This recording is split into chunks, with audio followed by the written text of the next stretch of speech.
A very good morning to all of you. हाँ जी बेटा, today we will discuss about topic method of calculating national income. हाँ जी बेटा, method of national calculating national income already discuss about part number 1 which discuss about value added method. ठीक है, आज बेटा हम second method डिस्कस कर रहे हैं. Second method is now income method. ठीक है.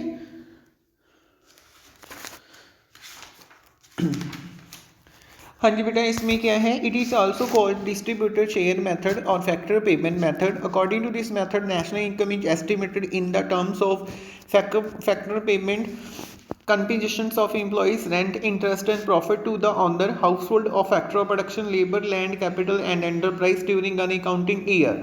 ठीक है. Sum of the land, sum of the factors income generated within the domestic territory of a country by the resident or non-resident is called domestic income. Net factor income from abroad is added to domestic income to find the national income. ठीक है. हाँ जी बेटा, हम start करते हैं.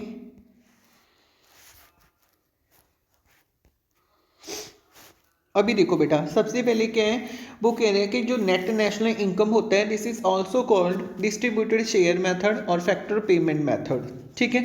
Number 2, इसके बाद क्या है बेटा, then according to this methods. ठीक है, अब ये देखो,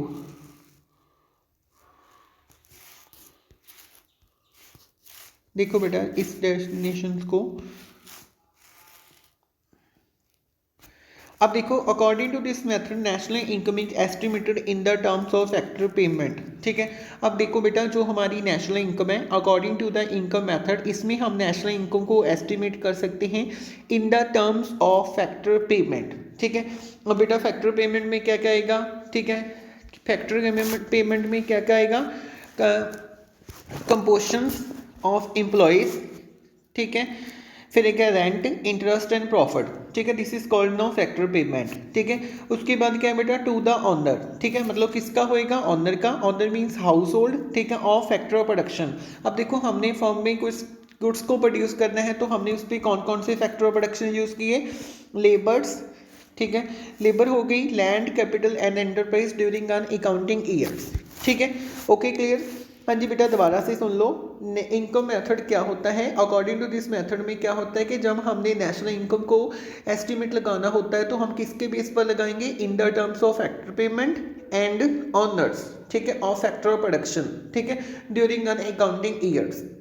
ठीक है बेटा, बेसिकली क्या होता है कि नेशनल इनकम को हम कैलकुलेट कर सकते हैं इनकम मेथड के अकॉर्डिंग कि हमने एक साल में एक डोमेस्टिक कंट्री के अंदर गुड्स को प्रोड्यूस करने में कौन कौन से ऑनर ने फैक्टर ऑफ प्रोडक्शन यूज़ किए हैं, और फैक्टर ऑफ प्रोडक्शन को यूज़ करने के बाद जब उसने गुड्स बनाई है, ठीक है, और उसमें उसकी ऑर्गेनाइजेशन में जो भी एम्प्लॉयज़ हो गए, वर्कर्स हो गए, वो काम कर रहे हैं, उन पे रेंट हो गया, उसका इंटरेस्ट हो गया, सब कुछ प्रॉफिट हो गया, वो सभी का जब हम टोटल करते हैं that is now calculated income method. ठीक है. हाँ जी बेटा, इसके बाद देखो, उसने लिखा हुआ है sum total of the income generated with the domestic treasury of a country by the resident and non resident, it is called domestic income. अब देखो बेटा, जो सम टोटल होता है पूरी फैक्टर इनकम का, ठीक है, जब हमारे पास रिसीव होता है एक डोमेस्टिक कंट्री में, उसकी डोमेस्टिक ट्रेजरी में, मतलब बाउंड्री में अंदर अंदर कोई भी रेजिडेंट है, कोई भी नॉन रेजिडेंट है, अगर वो इनकम को जनरेट कर रहा है तो this is called now domestic income. ठीक है. अब देखो, पहले नंबर पर क्या है बेटा, इन दी सिचुएशंस के अकॉर्डिंग देखो, नंबर 1 पर क्या है, when sum total of factor income generated, ठीक है, ड्यूरिंग एन अकाउंटिंग ईयर. ठीक है, ड्यूरिंग अकाउंटिंग ईयर. ठीक है, बाय किधे according resident and non resident and non resident. ठीक है, दिस इज कॉल्ड, हम इसे क्या कहते हैं, डोमेस्टिक इनकम. ठीक है, क्लियर हो गया बेटा. डोमेस्टिक इनकम क्या होता है, डोमेस्टिक इनकम का मीनिंग क्या होता है कि हमने एक साल में डोमेस्टिक कंट्री में जो भी रेजिडेंट है, जो भी नॉन रेजिडेंट है, उसने कितनी इनकम का जनरेट किया, उसका sum total, this is called domestic income. ठीक है. अब देखो बेटा, अगर हम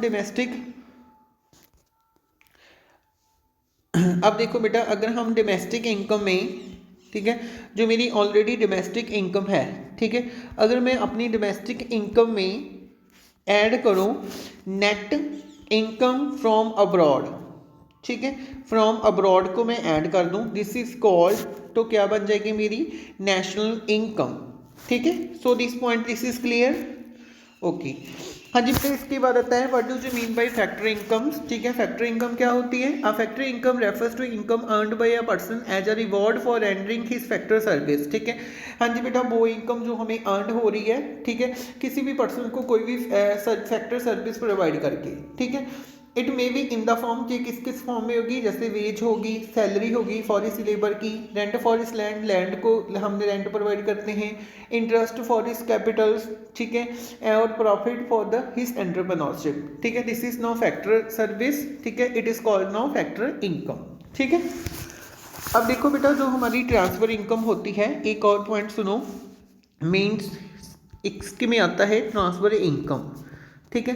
हाँ जी बेटा, जो हमारी ट्रांसफर इनकम होती है, this is not earned income, ठीक है, हम इसे अर्नड इनकम नहीं बोल सकते, नॉट अर्नड इनकम, ठीक है, बिकॉज हम इसमें मतलब नेशनल इनकम में हम इसे इंक्लूड नहीं कर सकते, क्योंकि ये क्या है, फॉर एग्जांपल जैसे ट्रांसफर इनकम हम एग्जांपल लेके चलते हैं, जैसे ओल्ड एज पेंशन, ठीक है, this is not included in factor service, ठीक है, okay.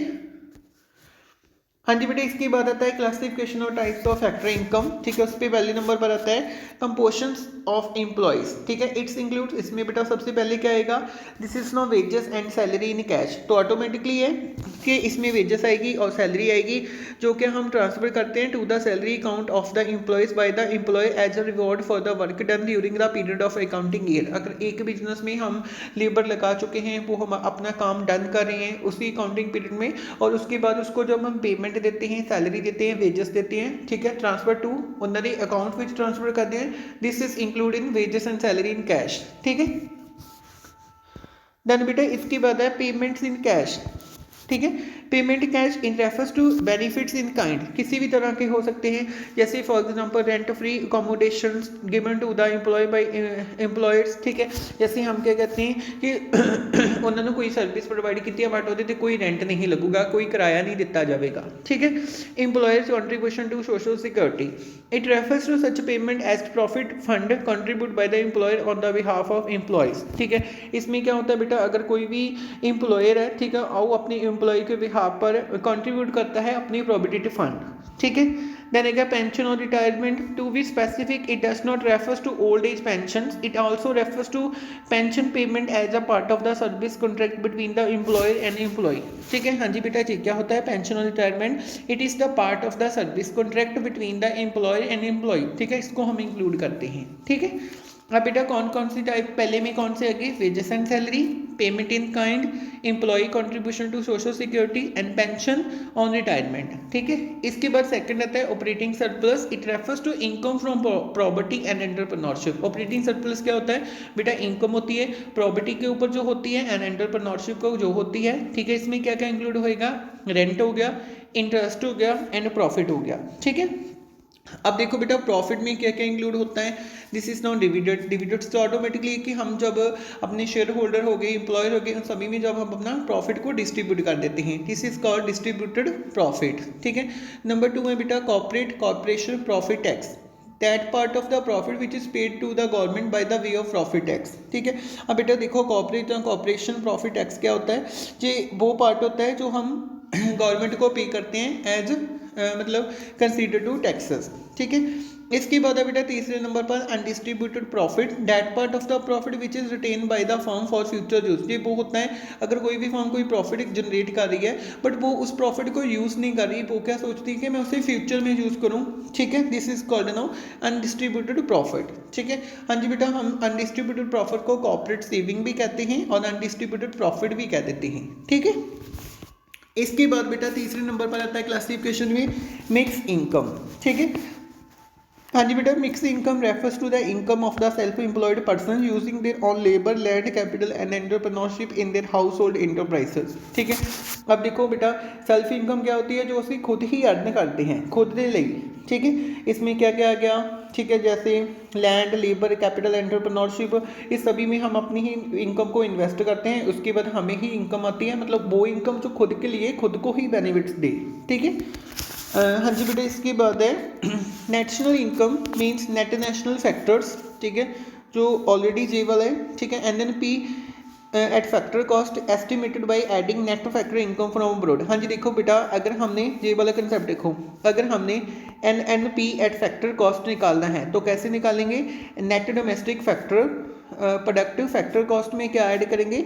Net factor income from abroad. ठीक है, NNP एट फैक्टर कॉस्ट कैसे कैलकुलेट होगी? दोबारा से देखो बेटा, national domestic product at factor cost plus net domestic income from abroad अगर ऐड करेंगे तो क्या कैलकुलेट हो जाएगी? Net national product at factor cost. ठीक है, अभी देखो बेटा इन दिस फ्लो चार्ट में, ठीक है, फ्लो चार्ट में देखो सबसे पहले क्या है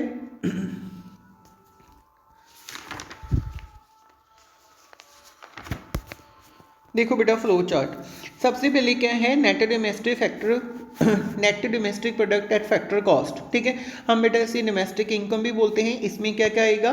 this is not types of factor incomes. ठीक है, इसमें सबसे पहले आता है, पहले नंबर पर क्या आता था? Compulsion of employees, operating surplus and mix income. ठीक है, क्लियर है पॉइंट सभी को? हाँ जी बेटा, कंपोजिशंस ऑफ एम्प्लॉइज में क्या क्या इंक्लूड था?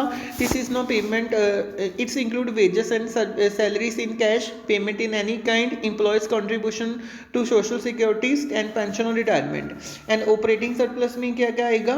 ऑपरेटिंग सरप्लस में रेंट हो गया, इंटरेस्ट हो गया एंड प्रॉफिट हो गया, एंड मिक्स इनकम में क्या आएगा? All over round. ठीक है, तो बेटा इन तीनों को जब हम टोटल करेंगे तो हमें क्या फाइंड हो जाएगा? Net domestic product at factor cost. ठीक है, अब उसके बाद देखो बेटा, व्हेन इसमें हम ऐड करते हैं net factor income from abroad means net domestic product at factor cost में हम net factor income from abroad को ऐड करते हैं तो हमें क्या रिसीव होगा?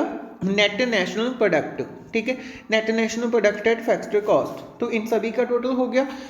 क्लियर है पॉइंट बेटा? तो ये हमारी क्या होगी? This is now national income.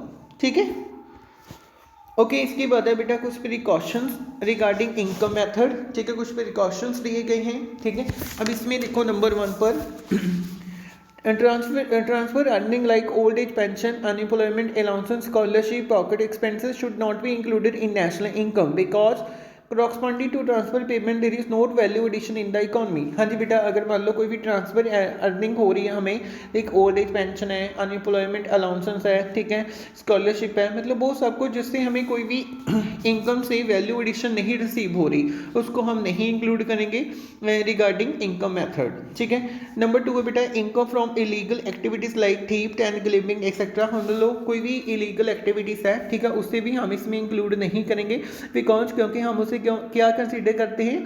Black money consider करते हैं। So this is not included in calculating national income. ठीक है, इसके बाद बेटा तीसरे नंबर पर commission paid on the sale and purchase of second hand goods are to be included in national income as they are reward for rendering factor service. हम देखो बेटा, अगर हमें किसी भी तरह का कोई भी कमीशन रिसीव हो रहा है, ठीक है, गुड्स को सेल करने के बाद, परचेज करने के बाद, चाहे वो सेकंड हैंड गुड्स है, तो हम उसे इंक्लूड करेंगे क्योंकि हमें वैल्यू रिसीव हो रही है। ठीक है, फिर इसके बाद है ब्रोकरेज ऑन द सेल और purchase of shares and bonds is to be included in national income. ठीक है, अब देखो बेटा ऑटोमेटिकली है कि अगर हम कोई भी चीज़ को, शेयर्स को, डिबेंचर को सेल करेंगे तो हमें इनकम आएगी, तो इसे included in this income method. ठीक है, फिर एक बेटा income in the terms of windfall gains should be not included in there is no value addition corresponding to windfall gains। बेटा windfall gains means जिਵੇਂ सी कोई लॉटरी लाती, ठीक है, और देखो लॉटरीज लग ਜਾਂਦੀਆਂ ਬਟ ਇਹ ਕਿਸੇ ਪਰਸਨ ਨੂੰ ਰਿਸੀਵ ਹੁੰਦੀ ਹੈ, ਕਿਸੇ ਨੂੰ ਨਹੀਂ ਹੁੰਦੀ, तो उस तो ਸਾਨੂੰ कोई भी वैल्यू एडिशन रिसीव नहीं होगी।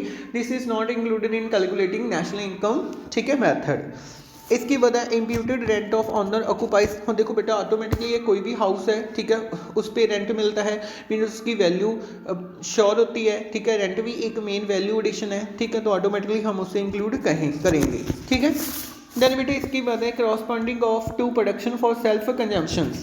ठीक है, अब देखो अगर हमने कोई भी सर्विस लगाई है अपनी सेल्फ कंजम्पशन के लिए, ठीक है, मान लो कोई हमने फार्मर वालों कोई भी वीट प्रोड्यूस की है, तो अब उसके बाद उसको बेनिफिट हो गया, अब उसे इनकम भी हो रही है, वो आप भी कंज्यूम कर रहे हैं, तो हम उसे भी इंक्लूड करेंगे क्योंकि इनकम तो वहाँ से भी हो रही है ना। ठीक है, देन बेटा इसके बाद है corporate taxes, dividend and undistributed profit, all components of corporate profits once profit is included in the estimation of national income any of these components should be not be. अब देखो बेटा कि कॉर्पोरेट टैक्स हो गया, dividend हो गया, undistributed profit हो गया, ये सारे सब किसकी टाइप से कंट्रीब्यूशंस ऑफ किसकी टाइप्स हैं, दी ऑल कॉर्पोरेट टैक्सेस हो गए, डिविडेंड्स हो गए, this is no types of the operating surplus. तो बेटा हम सभी इनको एक ही ऑपरेटिंग सरप्लस में इंक्लूड कर देंगे, मींस ऑपरेटिंग सरप्लस में ही मतलब हम डिस्क्राइब कर देंगे। हम इसके लिए इन सभी का अलग अलग से सेपरेट डिस्कस नहीं करेंगे, तो मींस हम इसे सेपरेट नहीं इंक्लूड करेंगे, बट ऑपरेटिंग सरप्लस में इन सभी का टोटल इंक्लूड कर देंगे, जो कि ऑलरेडी पहले ही ऑपरेटिंग सरप्लस में होता है। उसके बाद अलग अलग नहीं डिस्ट्रीब्यूट करेंगे,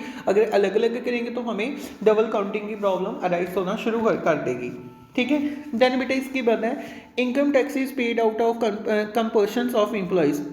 वही है कि अब इनकम टैक्स किस में इंक्लूड हो गया, ऑपरेटिंग सरप्लस में, तो हमें अब इनकम टैक्सेस को भी सेपरेटली डिस्क्राइब करने की लोड ही नहीं है, क्योंकि वो ऑलरेडी ऑपरेटिंग सरप्लस में है। ठीक है, इसके बाद wages and salary in cash and kind as well as social security contribution by the employ on the behalf of employ और कंपोनेंट्स और कंट्रीब्यूशंस ऑफ एम्प्लॉय, वो भी बेटा ऑनली मटेरियल है। जो वेजेस हो गया, सैलरी हो गया, या कोई भी सोशल सिक्योरिटी होगी, वो किस में इंक्लूड होगी, ऑलरेडी कंपोजिशंस ऑफ एम्प्लॉयज में, कंपेशंस। ठीक है, मतलब वो सारी पॉइंट होगी, तो हम इसे अलग कंट्रीब्यूट नहीं करेंगे। ठीक है बेटा, इसकी बात आता है दिस इज एग्जांपल्स। ठीक है, देखो given the following data and using income method calculate क्या क्या करना है अब हमने। ठीक है, उसमें देखो बेटा पहले नंबर पे हमने कैलकुलेट करना है, देखो नेट नंबर 1 पर क्या है, नेट डोमेस्टिक प्रोडक्ट। ठीक है, नेट डोमेस्टिक इनकम। ठीक है, हाँ जी बेटा, हम इसको इक्वल मानते होते हैं net domestic product at factor cost. Means यहाँ पर हमने पहले में क्या निकालना है, net domestic product at factor cost. ठीक है, उसके बाद देखो बेटा पॉइंट नंबर 2। ठीक है, हमने 2 में क्या कैलकुलेट करना है, gross domestic product, gross domestic income. ठीक है बेटा, वो किसकी इक्वल होती है, जीडीपी। ठीक है, gross domestic product at factor cost. ठीक है, तो उसमें हमने जे फाइंड करना है। ठीक है, तीसरे में देखो बेटा, तीसरे में क्या है, this is now income net national income. ठीक है, नेट नेशनल इनकम। ठीक है बेटा, हम उसमें क्या कैलकुलेट करना है, net national product at factor cost. Clear है सभी को। तो बेसिकली अगर हमने इसको इम्प्लीमेंट करना है, ठीक है, तो हम इसे ऐसे डिस्क्राइब कर सकते हैं ना। देखो पहले में ए में हमने क्या फाइंड आउट करना है, net domestic product at factor cost. Please बेटा इसे नोट डाउन कर लेना। दूसरे में हमने क्या फाइंड करना है, जीडीपी एट फैक्टर कॉस्ट। और तीसरे में हमने क्या फाइंड करना है, net national product at factor cost. ठीक है,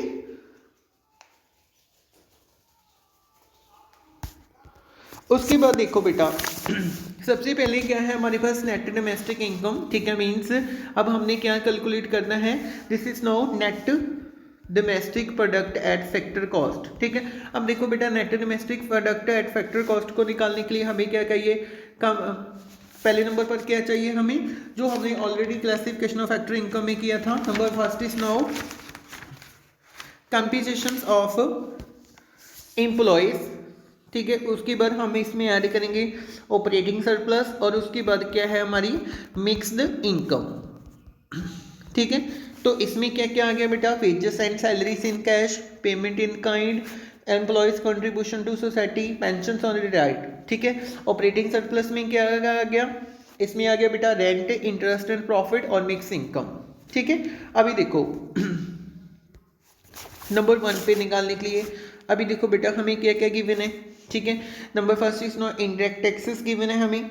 ठीक है, सब्सिडीज गिवन है, डेप्रिसिएशन गिवन है, mix income of self employed given है, ऑपरेटिंग सरप्लस गिवन है, net factor income from abroad given है, and compensation of employees given है। ठीक है, तो बेटा मैंने क्या फार्मूला लिखाया था इसका, COE plus operating surplus plus mix income. ठीक है, मिक्स इनकम। तो अभी देखो बेटा COE हमें कितना गिवन है, 24,000। ठीक है, प्लस ऑपरेटिंग सरप्लस भी हमें गिवन है क्योंकि पूरा टोटल दिया हुआ है, तो हमने वही लेके चलना है। प्लस हमें मिक्स इनकम भी गिवन है, दिस इज नॉट 28,000। तो बेटा कितना आ गया हमारे पास, 62,000। ठीक है। This is now calculated of the, क्या कैलकुलेट हो गया हमें, net domestic product at factory cost. Clear है।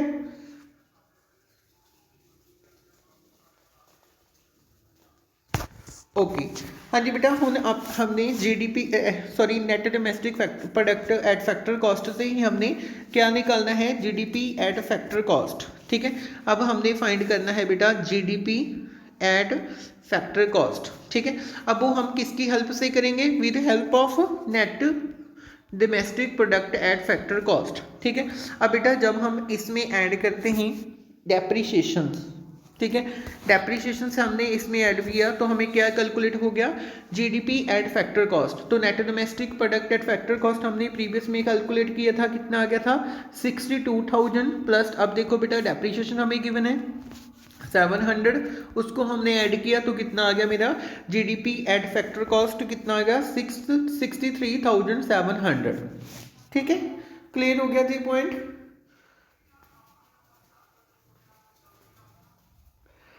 उसके बाद अब बेटा हमने तीसरे नंबर पर क्या कैलकुलेट करना है, net national product at factor cost. ठीक है, अब बेटा हम ये किसकी हेल्प से करेंगे, net national product at factor cost. ठीक है, इसमें हम क्या करेंगे, नेट जो हमारा ऑलरेडी हमने पहले नंबर पर निकाला था net domestic product at factor cost, उसमें हमने प्लस कर देना है net factor income from abroad. ठीक है, तो ये कितना आया था बेटा हमारा 62,000।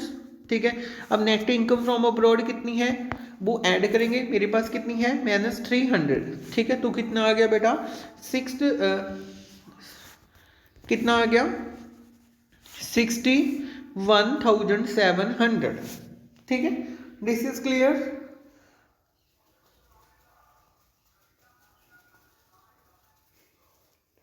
ओके हाँ जी बेटा, इसके बाद लास्ट में हमने कैलकुलेट करना था नेट नेशनल प्रोडक्ट, लिखा हुआ है ना, this is net national product at market price. ठीक है, तो बेटा वो कैसे कैलकुलेट करते हैं हम, net national product at factor cost, उस पर प्लस क्या करेंगे नेट इनडायरेक्ट टैक्सेस।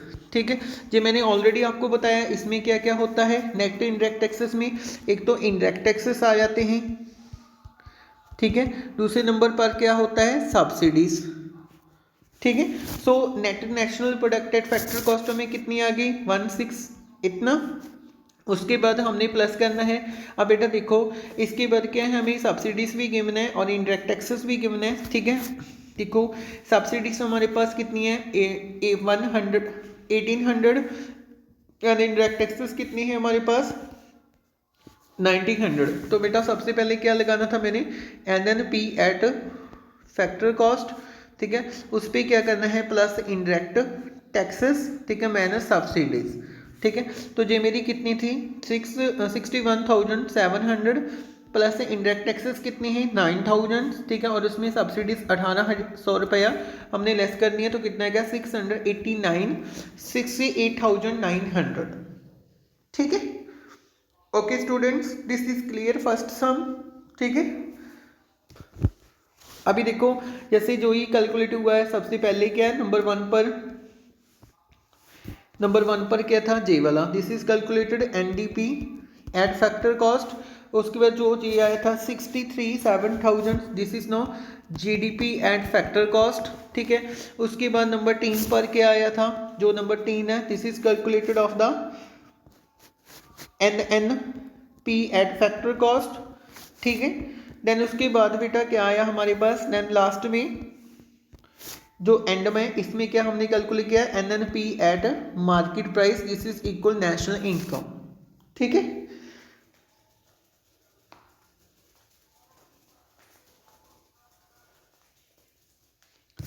ओके हाँ जी बेटा, इसके बाद हम सेकंड सम कर रहे हैं, the following information is available for an economy on the basis of this information using income method.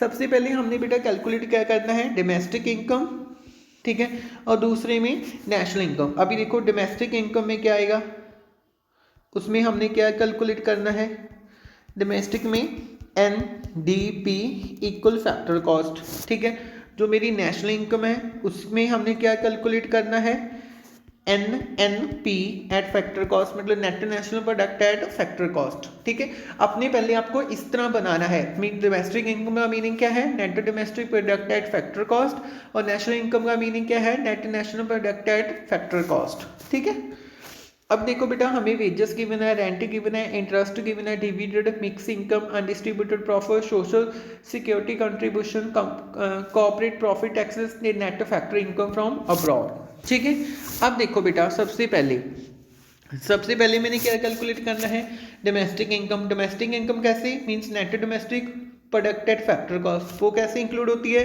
COE plus operating surplus plus mix income. अब मुझे बताओ COE में क्या आएगा, वेजेस। ठीक है, तो वेजेस होगी, ठीक है, एक सोशल सिक्योरिटी होगी, ठीक है, कंट्रीब्यूशन, और जो ऑपरेटिंग सरप्लस है इसमें क्या आता है, रेंट हो गया, ठीक है, इंटरेस्ट हो गया, और डिविडेंड्स हो गए। ठीक है, मीन्स ये सब कुछ ही आ गया। वो डिविडेंड्स में क्या क्या होते हैं, अनडिस्ट्रीब्यूटेड प्रॉफिट्स हो गए, ठीक है, कॉर्पोरेट प्रॉफिट टैक्सेस हो गए, वो सब कुछ इसमें इंक्लूड हो गया। मिक्सिंग इनकम जो ऑलरेडी मिक्स होती है।